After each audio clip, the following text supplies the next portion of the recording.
अस्सलाम वालेकुम नाज़रीन इकराम। दोस्तों, आज की इस वीडियो में हम आप लोगों को बताएंगे कि नमाज छोड़ने की क्या सज़ा है, यानी कि नमाज छोड़ने की, नमाज कज़ा करने की और नमाज बेवक्त पढ़ने की क्या सज़ा है और इससे क्या होता है। आप लोग जानते हैं कि नमाज में इश्क की इंतहा क्या है। मुझे जन्नत से ज़्यादा नमाज अजीज़ है, क्योंकि जन्नत मेरी रज़ा है और नमाज मेरे रब की रज़ा है, यानी कि हमें अपने रब की रज़ा में राज़ी रहना चाहिए।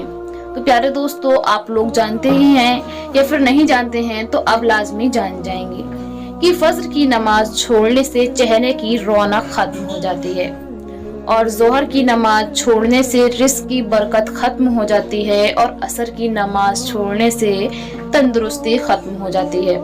मगरिब की नमाज छोड़ने से औलाद नाफरमान हो जाती है और इशा की नमाज छोड़ने से नींद की राहत खत्म हो जाती है।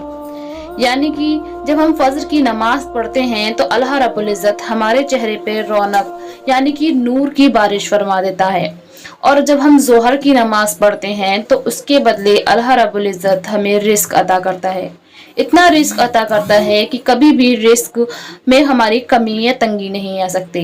और इसी तरह प्यारे दोस्तों, असर की नमाज जब हम छोड़ देते हैं तो अल्लाह रब्बुल इज़्ज़त अपने बंदों से बेहद मोहब्बत करता है, लेकिन जब हम असर की नमाज छोड़ देते हैं तो इंसान की तंदुरुस्ती खत्म होने लगती है।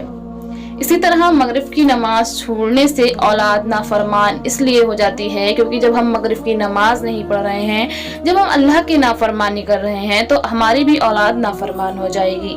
और इसी तरह इशा की नमाज जो होती है वो इंसान को यानी कि बंदे को और हम सबको सुकून की नींद अता करती है, और जब हम नमाज ही नहीं पढ़ेंगे तो हमारी सुकून की नींद, राहत की नींद खत्म हो जाएगी। इसी तरह प्यारे दोस्तों, मैं आप लोगों को बताऊंगी कि नमाज कज़ा करने पर अल्लाह रब्बुल इज़्ज़त ने क्या सजा रखी है।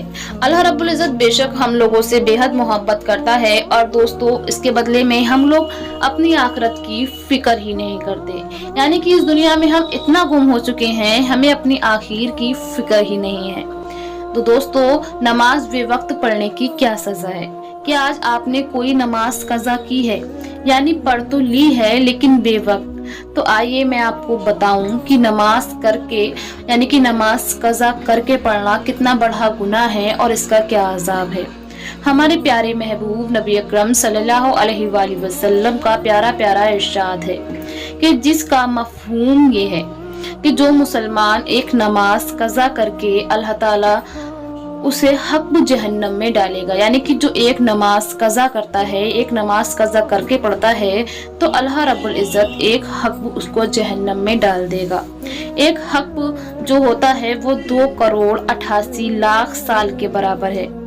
तो याद रहे कि ये सज़ा सिर्फ एक नमाज कज़ा करके बेवक्त नमाज पढ़ने की है।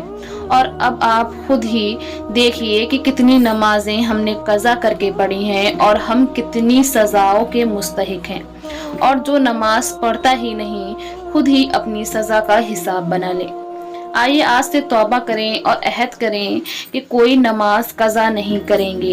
इंशाअल्लाह खुद भी और अपने अहले खाना को भी जहन्नम के आज़ाब से बचाएंगे।